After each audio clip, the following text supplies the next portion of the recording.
What's up, everybody? Welcome back to Yanks to the Cop. I am Scans LFC. As always, I'm joined by LFC Wahomie. Wahomie and Steven were on Copish earlier. If you haven't checked that out, be sure to check it out. It's a great episode. But we're here now to talk about the Real Madrid against Liverpool game, the first leg. Going into this one, Wahomie, how are you feeling? Getting butterflies. Because this is a big one. I think Massive. A lot of people get into euphoria. Of thinking that it's simple. Like I've seen people predicting 4-1 Liverpool tomorrow. And I'm thinking look, Real Madrid is still a very good team. They're still joint second Liga, I think, right now. And even with players missing, they've still got a very good team full of top players in there. So that's still a major threat. And also, this is a glamour tie. This is basically Real Madrid, the kings of Europe, 13 Champions Leagues, versus Liverpool, who are probably the princes of Europe because we are on 6 Champions Leagues. So this is the glamour tie of the Champions League. Maybe not the two best teams, but definitely glamour tie. Lots of rich European history, and our head-to-head, I think we're equal in Europe against each other.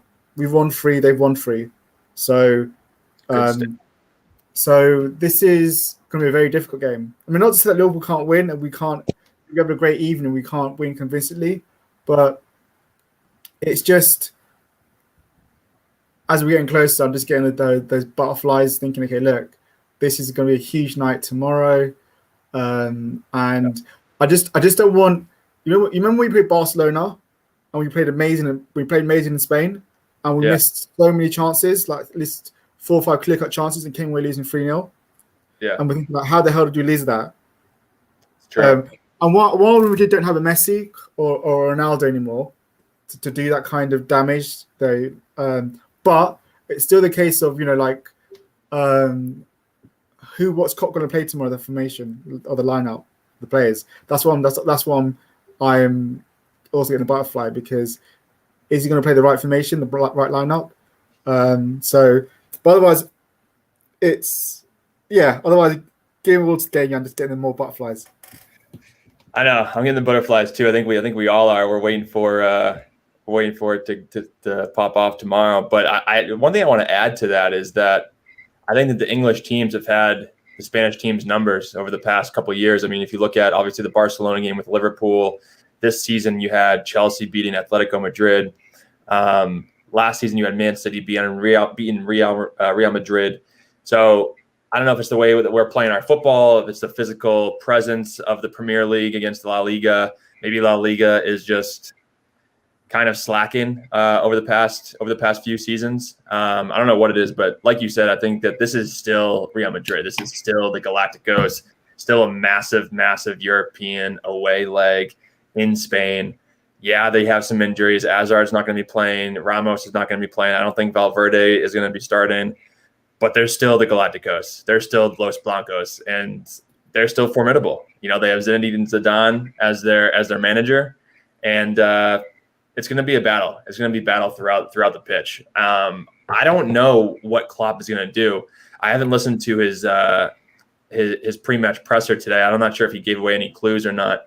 But I mean, Jota was the player who spoke, right? He was the one who did the press conference as well. Yeah, but Klopp was coy. Someone asked him, "Are you going to play all 4 of them tomorrow?" Yeah, and he was like, "We'll see," with a smile. So he was very coy of Of course he's going to be. I mean, I heard today that they didn't train in Spain, or that they trained in Liverpool, and Klopp has been very coy about his formation and who he's going to start. But it's going to be interesting. I mean, would you go? I personally think he's going to go Gini, Thiago, Fabinho. I think Jota is going to be on the bench, to be honest. I really do. I think today that the fact that Jota was giving the press conference, I think that's mind games. I think that's if Jota's starting, I think Firmino's going to get the start. Doesn't mean that's right. It doesn't mean that's right. We can get into that in a little bit, but I think that's what the lineup's going to be. Would you agree? Be. I mean, it could be. It could be the case of it depends though, because know we're getting lined up later on, but it depends though whether he feels that I want to press Madrid's defense, and then maybe then Firmino's the best one for it. So it depends. Like if he's bold, really bold, then he plays all four, and that's like wow, he's trying to outscore Madrid. I don't think I'd be surprised if he did that. If he's trying to be a bit more defensive and just press Madrid, then it would be Firmino. I would hope he went for the Atlanta away kind of thing and went for Jota, Salah, Mane, and just tried to blitz them straight away and play counter-attacking football. But we'll get onto that later on. But it's interesting what's going to happen with that. Yeah, let's just get to some chats real quick. John MC, what's going on, man? Good to have you in the chat. Brian from Dublin, good evening to you. It's good afternoon here for me in the States.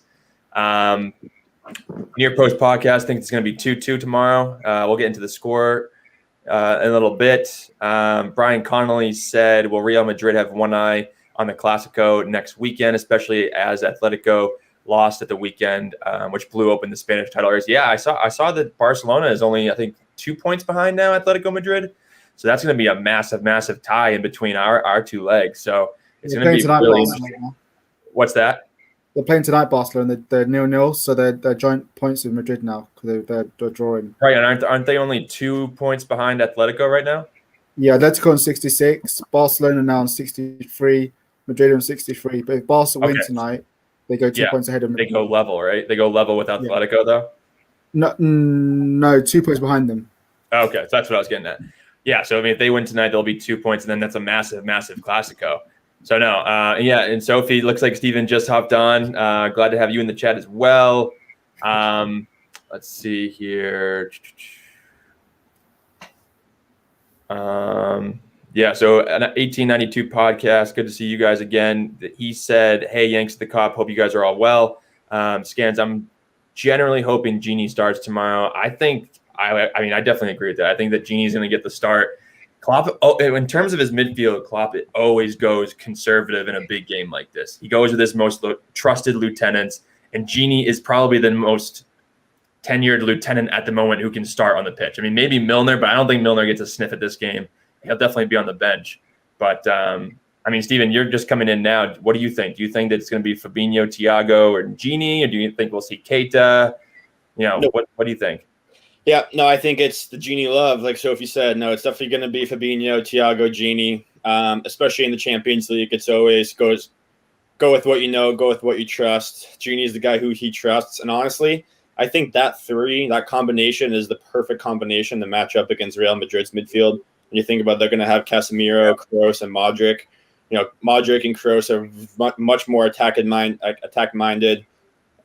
Madrid likes to play out of the back. And those three are exceptional at not only going forwards, but cutting out passing lanes, winning tackles, being physical.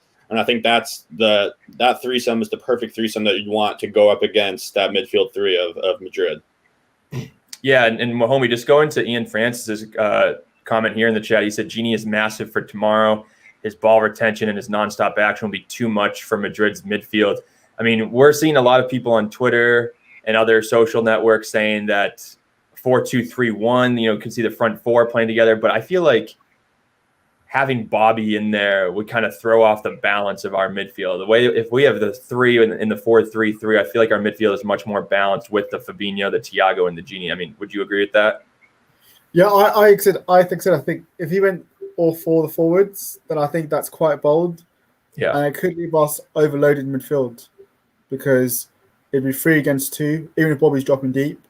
I'd prefer Genie, Thiago, and Fabinho in the midfield because I think, like you said, it's more balanced, and they will allow us to control the game more and hurry Madrid because I do feel that Madrid's midfield is very much an attacking one. Like Modric and Kroos aren't the ones to track back or do defensive work. Right. They're a team that likes to be in the ball and dominate possession, control the game. So they're not really the ones that want to be. And also Madrid rarely face a team in Spain that's high pressure, into high intensity that can run all day. They don't play this kind of team in Spain. So I think on that side, yeah, I'd want the midfield that basically that we normally come to see in recent games. Thiago, Yeah, I feel like and Ginny. I feel like the 4-2-3-1 would somewhat hold up.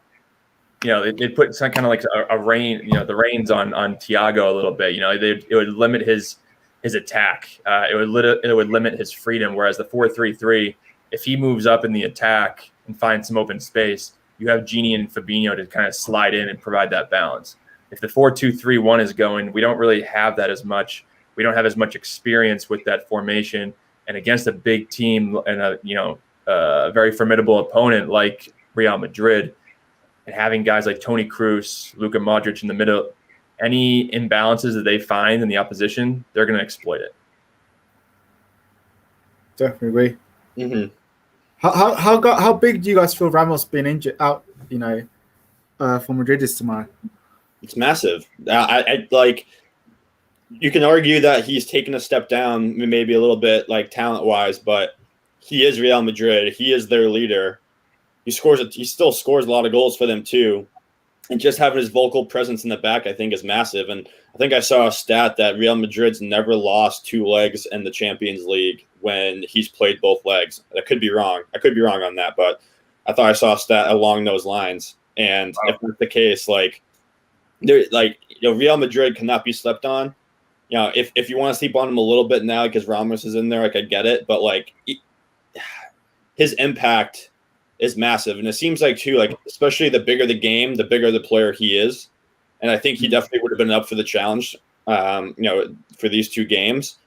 So not having him is definitely going to be massive. I mean, that being said, they still have some good guys in the back. Seems like they actually may be playing, three center backs and two wing backs against us based off what they did last game. I'm not sure if they'll continue that, but it's going to be really interesting to see how, Varane and Nacho and whoever Militao in the back, how they can hold up without his leadership. Because when I think of Varane, however you want to say it, I don't. The little bit I've seen, he doesn't really seem like a huge vocal leader. So it's going to be really interesting to see for me, how organized they can stay in the back. And I think that's also why I would start maybe a Jota up top, because having those guys just constantly moving around is going to be really difficult for them to keep an eye on. Yeah, who does Real Madrid have on the bench? Militao is one that comes to mind that could fill in. Nacho, yeah. So I'm curious to see what they do. I'd be very surprised, to be honest, if they went with three in the back. I feel like that's just somewhat of a change in their formation, but I could be wrong. Someone in the chat here said that 1892 Reds podcast said that Lucas Vazquez would be right wing back. I think that bodes well for Sadio Mane. Someone who's been struggling with confidence. He could definitely, I think, overpower and outmaneuver someone like Lucas Vazquez, especially on that right side. But it'll be interesting. I think Ramos is a huge miss for them. I wonder if he'll be in the weight room just working with chains or something like that while Real Madrid is playing. I don't know, but homie, what do you think? I think it's huge because as you both said, Ramos's clutch moments. He's a man that that's deadly at set pieces. Pops up with match-winning headers in the 90th minute that gets Madrid into the final or something. So, and he's done it continuously for so many years for Madrid. So as you said, yeah, he might not be at his level he was due to age and also in injuries, but he's still a leader. He's still the man that's vocal. He's still the man that's going to bring that fight and spice, that dirtiness, cynicalness. He's still the man for that. So without him there, that is a big, big blow to Madrid's defense. But they might lack the leadership, but I think individually they still got very good centre backs. Militao is still a good centre back. Yeah, Nacho's good. Varane's good, and I also saw them play. I think it was recently they played Ferland Mendy at centre back in one of as a back three. Really? Yeah, they played him as a back three, and he played really well. I can't remember which game. I think it was the last one of the games they played recently. They played him there. But I don't think he'll play him there tomorrow. But they have done in the past. Yeah, homie, Ramos is actually getting a lot of disrespect in the chat right now. I don't mind it, but I don't exactly agree with. I think he's just a phenomenal player. I think that's a lot of because people didn't like him with it to Salah more than, and that's what that is. So Yeah. Sophie's saying it, J-Doc's saying it. Yeah, I think that's I think that's not Ramos is a big fish in a little pond type player. I don't really get the hype over him. And then Duke comes back and says Ramos is world class. Yeah, he is. He was world class. You don't win. Was it 3 Champions Leagues or 4 Champions Leagues in a row, and star in that and play with some of the best teams around in Europe. The amount of times, I think it was like the last time they won the Champions League, I think they played either the Atletico Madrid and he scored 2 massive headers that put them into the final. Like, he's a big match player, and he comes alive in these games. So, as much as I get it, he's an idiot for what he did to Salah and he's a dirtbag, but on the pitch, he was a phenomenal player, top centre back in for Spain. So, he's made the FIFA Pro World 11 times. Yeah, he's a good player. He's a really good player. He deserved it. In for Spain has been world class for Spain. But I get it. I get why people don't like him personality wise, because what he did to Salah and how he acted at I think it was the Ballon d'Or Awards where he basically he touched him on the shoulder. Yeah. What a dick.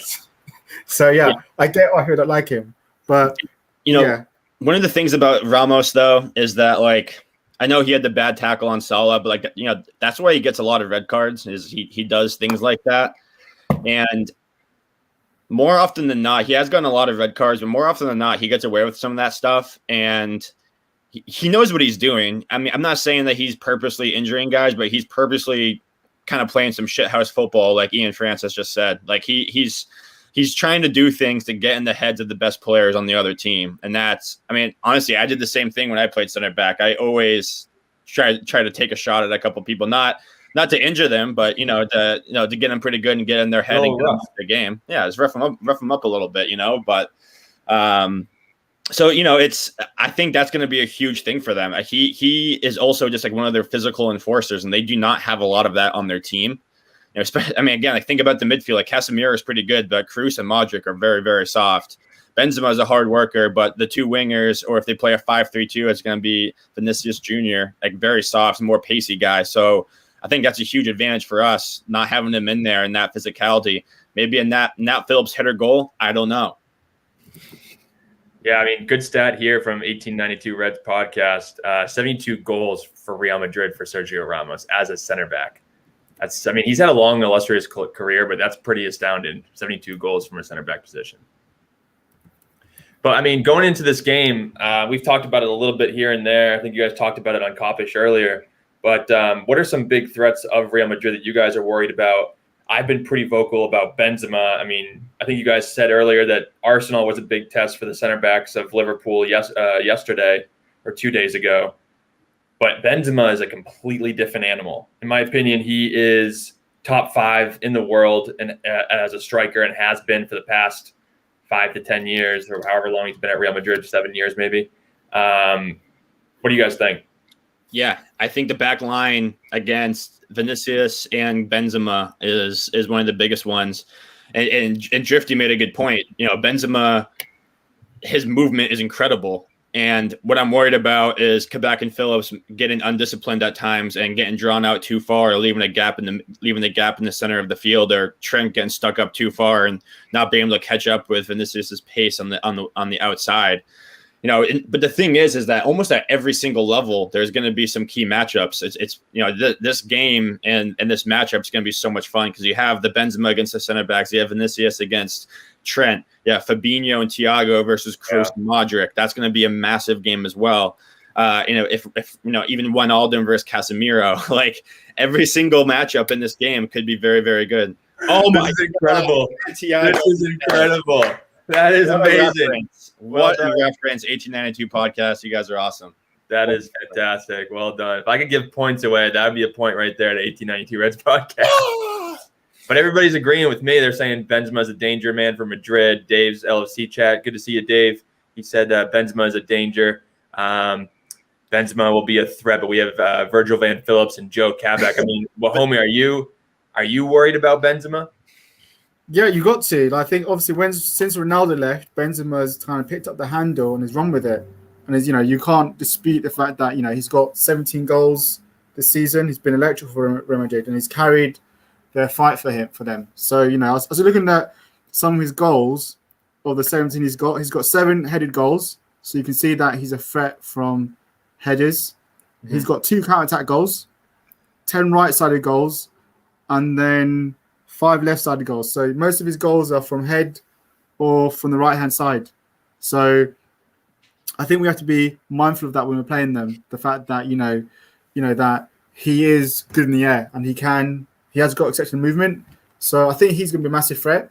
I also think Ferland Mendy is going to be a threat because he's very, very fast and very technical down the left-hand side. If I know he got the bench, but if Valverde plays, he's also quite very good for them as well. Yeah, he's good. Valverde. So I don't know if he's going to be fit. And also, does he play on the wing? Where does he play? I think he plays in midfield. Yeah. Okay. Yeah, and I also think Asensio is going to be good for them. He's going to be a threat because although he's not hit the heights that he had after he won the European, I think it's a European Youth Cup or World Cup, one of those ones years ago with Spain, and he got the ACL. He's still a very good player, very good player. He's fast. He can shoot from long range distance. He's a free kick expert. So if he has a good night and he comes a bit of form because I think he scored 3 in the last 4 games. So he's going to be a threat. I think he's going to be on Robbo's side or Trent. I can't remember which one of those sides, but he's going to be a massive threat. So we have to keep an eye out for him. And obviously, then we have to stop Cruz. He's the playmaker.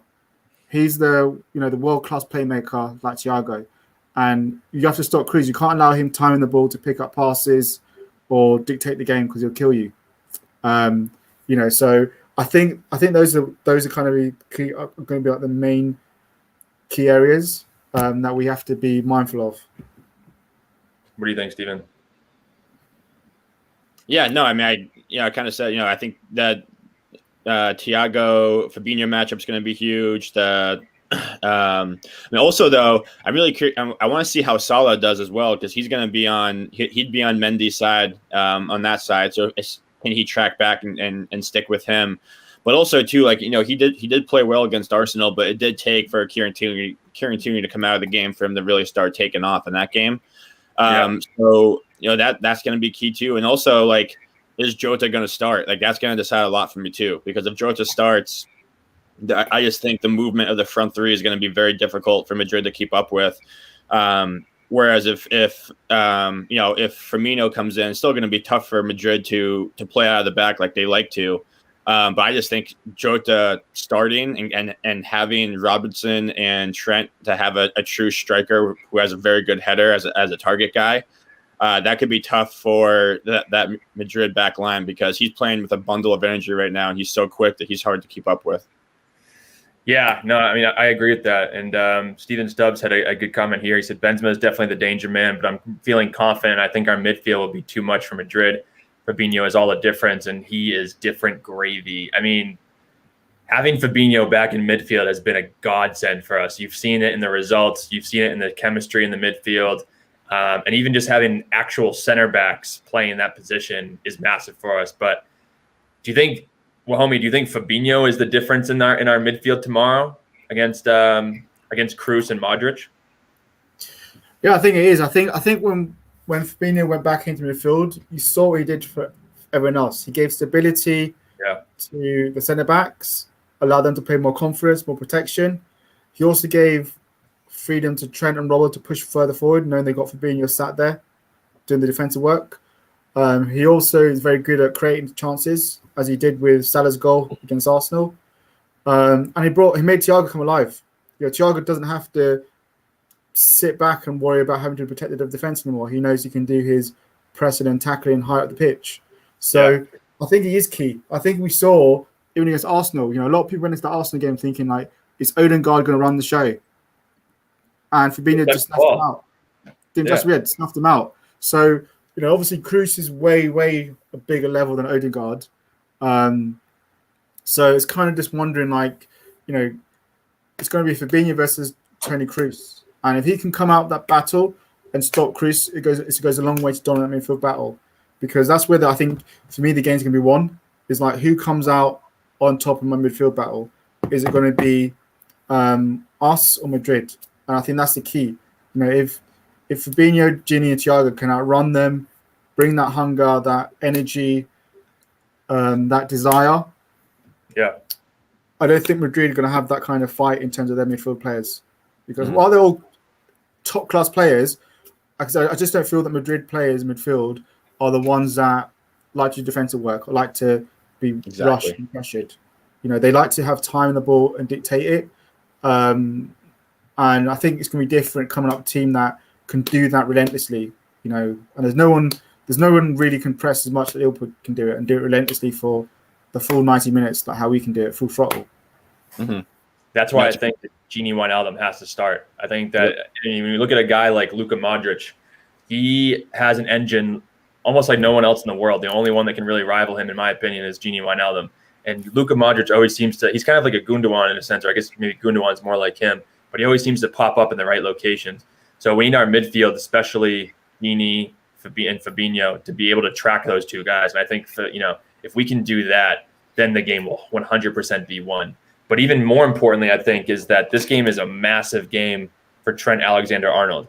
He's going up against a very, very pacey winger in Vinicius Jr., very skillful, can beat pretty much anybody one-on-one. And I know that Trent has had some, he's been somewhat of a defensive liability, but I hope to see him continue on his current good form defensively this season.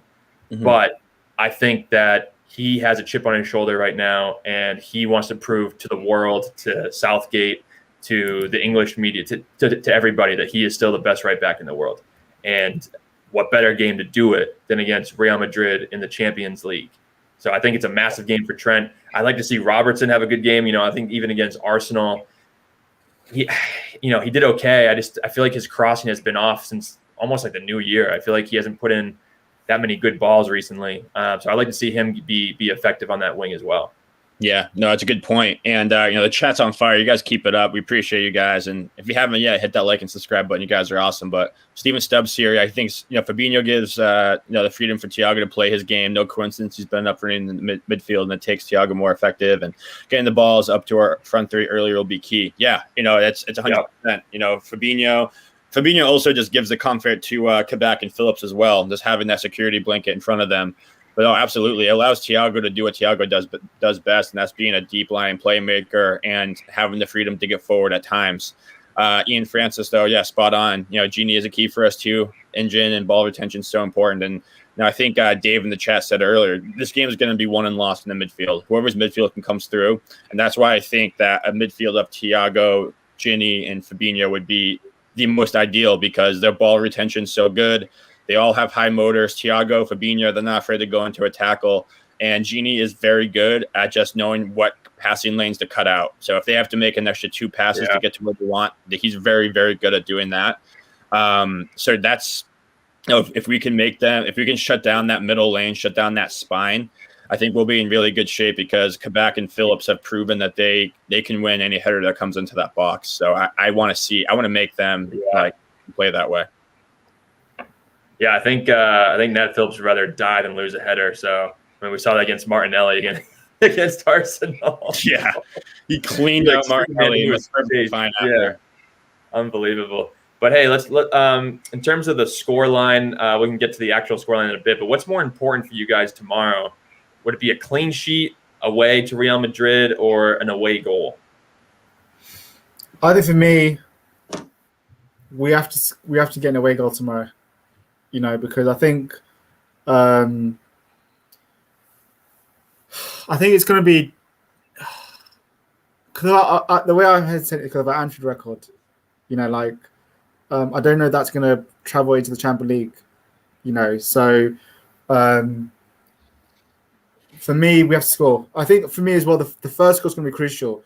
If we can get the first goal, because I feel that because of how Liga is, the Madrid are going to have to go all out in this game tomorrow because of their Clasico next Saturday. That's going to be a huge game for them. And then they're going to be tired going into our next game in the quarterfinal, or there's going to be energy zapped from that. So I think for us, they're going to go for it tomorrow and try and kill the tie off in the first leg.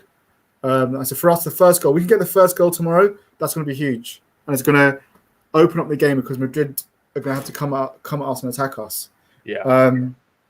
So for me, we have to get an away goal. Ideally, 2 would be great. So I would, if it came with a 2-2 away 2-2 draw, I'd probably take that because it put us still in comfort. It put us in comfort zone in the second leg where Madrid have to come and attack us. But I think it's better to score an away goal, in this game. I think Madrid might score because of the danger they've got, but it's better to get an away goal. Yeah, in the LFC chat, he's saying that he wants to see an away goal. Mick is saying 2-0 is going to do tomorrow. What's going on, Mick? Thanks for joining us, man. We'll get to our prediction at the end, but there was somebody else who said, Brian Connolly, he said away goal is absolutely vital. 0-0 and away first leg is always a terrible result. Spot on. I agree, man. And if we get that away goal, then it just puts all the pressure on Real Madrid, and then they have to travel. I mean, is the second leg going to be in England? Have we confirmed that? It is? Okay, good. Yeah, because otherwise they have to travel to England. They have to come to Anfield. They haven't done well at Anfield recently in the past 10 years. So it's massive. I think it's absolutely massive. But just building off of that, would you guys – I think we've talked about this a little bit, but would you guys start Jota or Bobby? So what I would do is start Jota and shit. Yes. So what I would do is start Jota. I think Klopp's going to start Firmino. So like we always say in Champions League games, Klopp always goes with the guys he trusts and everything. I'm not saying he doesn't trust Jota, but he knows how we're going to play with Firmino in there. Like maybe a little bit more defensive. Obviously the first goal does matter. But again, I think also it might come down to having that impact sub off the bench. Like Jota is definitely way more of that than Firmino is. Like I think if Jota were to come on in the 60th minute, that would change the game way more than having Firmino come on in the 60th minute. But for me, I think it should be Jota because of all the things I said earlier. Like he's the better target guy for Robertson and Trent whipping balls in. He provides way better movement with Mane and Salah. They all just interchange a lot better. And he actually is pretty damn good at pressing too. Like he's kind of figured it out. He's not 100% there yet and to know exactly where to press, but he busts his ass all the time. So I'd be comfortable putting him in any single one of those spots. I did think it was interesting though that Klopp didn't rule out potentially playing all 4 of them. I think that was kind of just mind games. Playing mind games. Yeah. But I would love to see that at some point, but no, I think it should be Jota, but I think it's going to end up being Firmino. Yeah, I agree with that. Before you go, homie, the chat's saying, Brian Connolly is saying Jota over Bobby all day long. Steven Stubbs is saying Jota, Mane, and Salah is a must for the front 3. Ian Francis, he's agreeing with you, Steven. He's saying that Bobby will start. Klopp will go with his tried and tested. Dave's LFC chat, he said, I think he starts Bobby. Oscar, I'm not going to Jay Lings, man. He's had he's had a good 6 games or 8 games or whatever it is. I'll give him that, but I don't think he's a Liverpool player, and nor do I want him on the squad. But homie, let's go to you. What do you think, Jota or Firmino? I would play Jota, but I think Bobby will start tomorrow.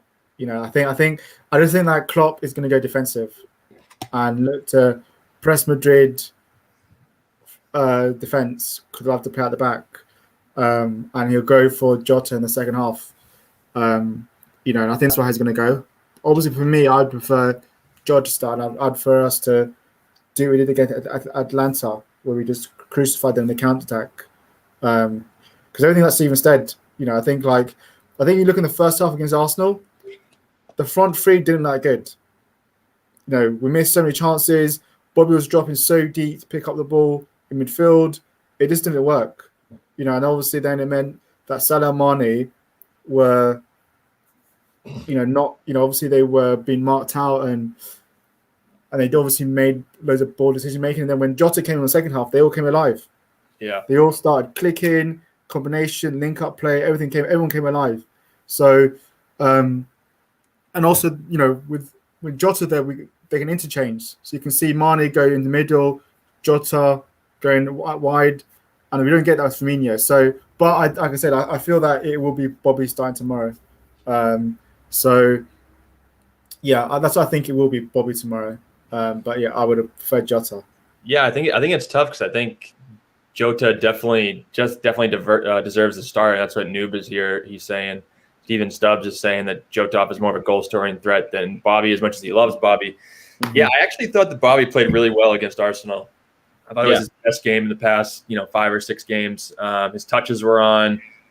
He was great with the link-up play. I thought his press was phenomenal. And then once he moved back into the 10, you really saw him open up a bit and really start to play his game. And I even tweeted after the game. I said that this is like a new signing almost. So hopefully we'll see more of Bobby in that position. But I agree. I think that Klopp is just gonna be the conservative Klopp. He's gonna maybe, I don't know if he'll sit in against Real Madrid, but definitely go with more of a press and quick counter, especially with Casemiro aging and obviously with some pace on the wings. But Dave's.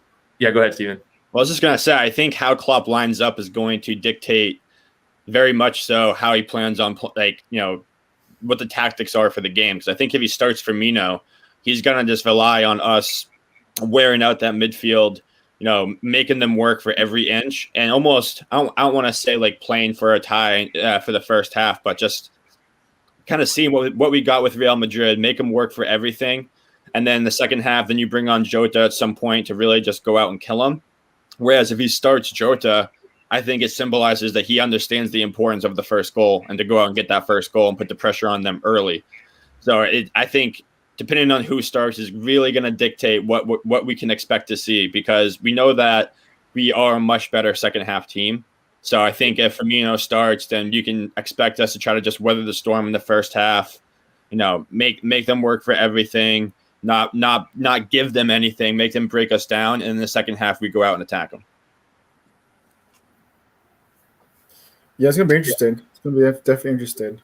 Yeah, and Dave's LFC chat. Remember El Clasico at the weekend too versus Barca. Yep, that's a good point. Noob, I think is actually a Real Madrid fan. I'm not sure, but he said the player I'm most afraid of is Jota. So I guess that would make sense. I would be afraid as a center back going against Jota, but. And just then, a question though for you guys. If Madrid do line up with 3 at the back, how do you feel about that 3-5-2? Because them packing the midfield. Because I was watching this tactical video thing that someone did where they were looking at and Madrid played 3-5-2, and they were saying that obviously Madrid's plan is to push Benzema and I think Vinicius Jr. Yeah, and make them press the 2 centre backs, and then cause overlap. Obviously on probably I think cause overlap on Salah's side, so that we have to then move everyone over to that side to protect Trent, because Salah's not going to track back, they're saying. And obviously then it means that if Mane doesn't track back on the other side, Asenio's going to have an open run at Robbo. So what do you think about if Madrid line up 3-5-2? Yeah, I think it'll be a tough one. I think that I think that they're basically being that would basically be telling us that they want a midfield battle. They have confidence in their midfield to win that battle, and their main objective is to limit our fullbacks. And they understand the threat of Trent. They understand the threat of Salah and Mane and Robertson. I still think that they're going to go with a 4-3-3. I think that they understand that the first leg is probably more important than the second leg, especially with the Barcelona game looming in the background. So I think that they're going to want to get goals in this game, and I think that's why they're going to go with 3 up front. And they understand that the defense is our biggest weakness right now. Yeah, Kabak and Phillips have been playing well, but at the same time, they're both really young. They both don't have much Champions League experience, and they've both only been playing together for 2 months, with maybe 5 or 6 appearances together. So they're going to understand that Benzema is somewhat of a mismatch there, and they're going to want to put the ball in the back of the net, in my opinion. So I'd be surprised if they went with that. do you think? I was going to say this. Klopp out. Just saw your comment. This is respect for chat room. So obviously all views are welcome, but obviously be careful with the content you're going. What message? Oh yeah. I just see that now. Yeah, we don't want that in here, man. Yeah, if you're going to talk like that, you're going to be banned from the chat. Try to keep it respectful. Yeah, keep respectful. Steven Stubbs, go ahead and just DM me on Twitter. I'd love to have you on, man. Anytime. Yeah, and Steven actually mentioned here, Steven Stubbs, he said clean sheet and away goal would be the ideal scenario. I think we look more solid at the back, and I believe that is because the back four have more protection, hinting at Fabinho there. Also makes it a difference. Center backs playing center back. Sophie, agree with you there. No problem, man. Just try to keep it light, Klopp out. Although I don't agree with your username, Klopp out either. But yeah, I mean, let's. What formation do you think we're going to go with? We kind of hinted at it and touched on it earlier. We went with a 4-3-3, or I think we're going to go with a 4-3-3. But what do you guys think? Do you think that we would risk the 4-2-3-1 or just keep it to the 4-3-3? I think 4-3-3. Because I think 4-2-3-1 is Klopp going really bold and just taking the game to Madrid. And that's him just throwing caution to the wind and saying, look, let's just go for it and outscore them. I think he's going to be more pragmatic, understanding that Madrid are still a very good team, and they still got top class players in midfield, and you don't want to allow Modric, Kroos to have time in the ball or be in a position where they've got space to pick the ball and pick a pass. So that's where they're going to then kill us with Vinicius Junior or Asenio and Benzema. So we don't. I think he's going to, as Sophie said, the usual 4-3-3. And that's going to be the way he's going to line up. Yeah, I agree. I think it's going to be a 4-3-3 to start.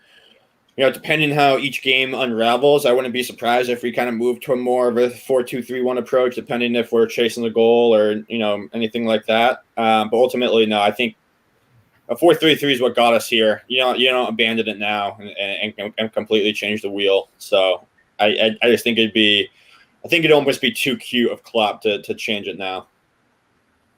Yeah, and Soph just said, LOL, watch Klopp start Shaq tomorrow instead. Yeah, I think Shaq's still in the basement, though. But let's get into this. What's that? I got a question for you guys. Who is a better midfield trio? If you're doing it honestly. Fabinho, Gini, Thiago, or Modric, Kroos, and Casemiro? I mean, Gini, Fabinho, and Thiago have played like 3 games together, so that's kind of tough. I mean, right now, I would probably say, that's tough. I mean, Modric, Kroos, and Casemiro won 3 Champions Leagues together, so that's tough to beat. And our trio has played 4 to 5 games together, so it's tough to say. Individually, who's a better DM, Fabinho or Casemiro? I think Fabinho's better. I think Fabinho's the better one. Yeah. Okay, who's a better playmaker, Kroos or Thiago? I think Kroos is. Steve?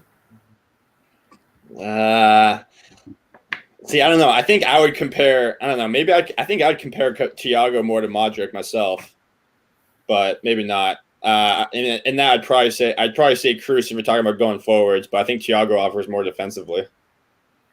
Gini, Modric. Modric. Okay, so I guess I kind of answered that for you. I think it's a close matchup. It's because I almost feel like it's again, I just think when you look at the skill set of the 3 midfielders on Madrid and the 3 midfielders on Liverpool, it's just going to be such an entertaining thing to watch. Like who's going to make the one mistake, or who's going to make that one just world-class ball that no one can touch, you know what I mean? And it's just going to be that's where the fun's going to be. It's right in that 3 right there. Yeah, I mean, I think it's relatively even. I just think that Kroos is one of the best playmakers in the world. His passing ability is absolutely phenomenal, and he can just switch the play with one step. I mean, Thiago can do a little bit of the same, but I just think Kroos' ability is slightly better. And then Modric, he won a Ballon d'Or. He's absolutely phenomenal. He's been the best player at Real Madrid since Ronaldo left, in my opinion. So it's going to be good. I think Fabinho is the key, like we said earlier. But just going back to the chat real quick, Klopp out said 5-4-1. He wants us to park the bus. Maybe in this game that's what we should do, but I don't think Klopp will ever park the bus. I just don't think it's in his blood. I don't think it's in his DNA. Brian Connolly said 4-3-3. No way he's going to line up in any other way in the Champions League knockout stage. Yeah, I agree with you on that. Oscar is saying he would go with a 5-5 formation and hit Real on the counter. I don't know if we're ready to see the 5-5. That would be very interesting. Fabinho, the best DM in the world all day long. Klopp demand saying Real Madrid has a better midfield. Let's not be deluded.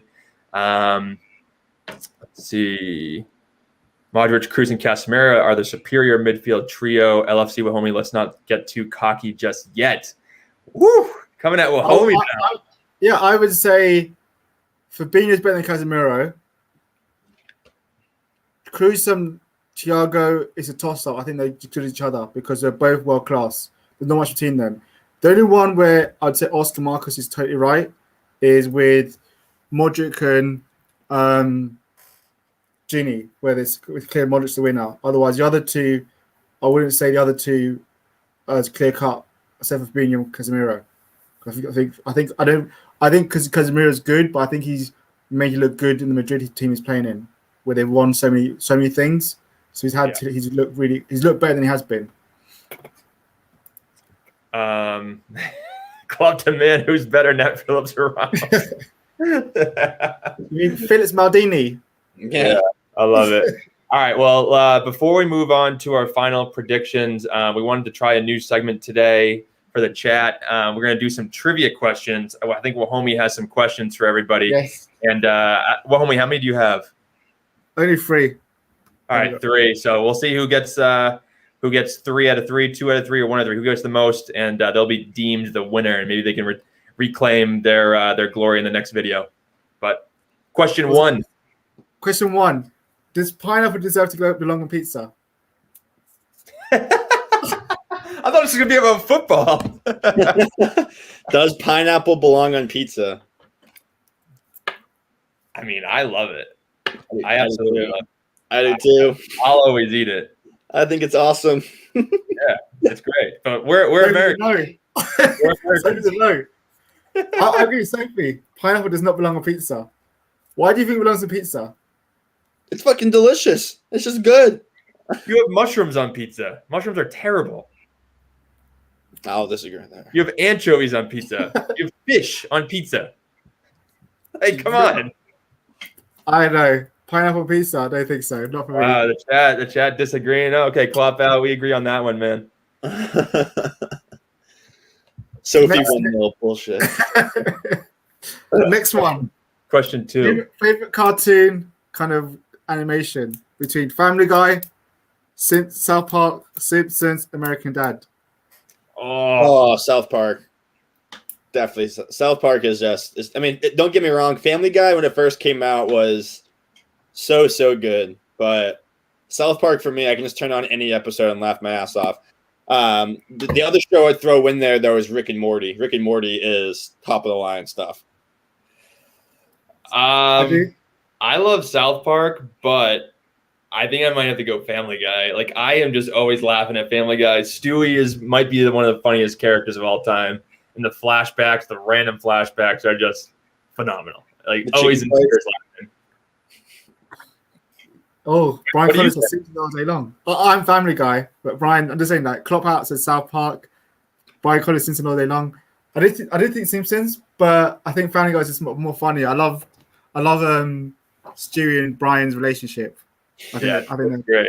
Yeah. Simpsons is a classic. Where's my money, man? Where's my money? Yeah. Simpsons has like oddly predicted like every current event we've ever experienced. It's like really, it's literally like pictures and everything. Like there was one image, I think it was of like Trump going down, Trump for president. He's going down an escalator and waving. They nailed that like perfectly. Then there was the one where I think it's maybe Saudi Arabia or a different country. I apologize if I got it wrong, but there's like 3 leaders holding like a ball. and there's a picture of that, and South Park did it. I mean, Simpsons did it exactly. Like, it's scary. It's scary. They're definitely from their goddamn future. Took a time machine back here. I love how Sophie's keeping score. Like Sophie 2-0. Seems that scoreline seems a little biased. And the final one. What's your go-to drink at the bar? If you're going to night out, classy place, what's your go-to drink? Mine's an old fashioned. That's my drink. It's a whiskey drink. It's absolutely delicious. Absolutely delicious. Yeah, depending on my mood, it's either just a whiskey on the rocks, preferably bourbon on the rocks, or a vodka soda. Tequila bollocks. What the hell's that? Okay. I'm not sure. What's yours, homie? Oh, mine was well,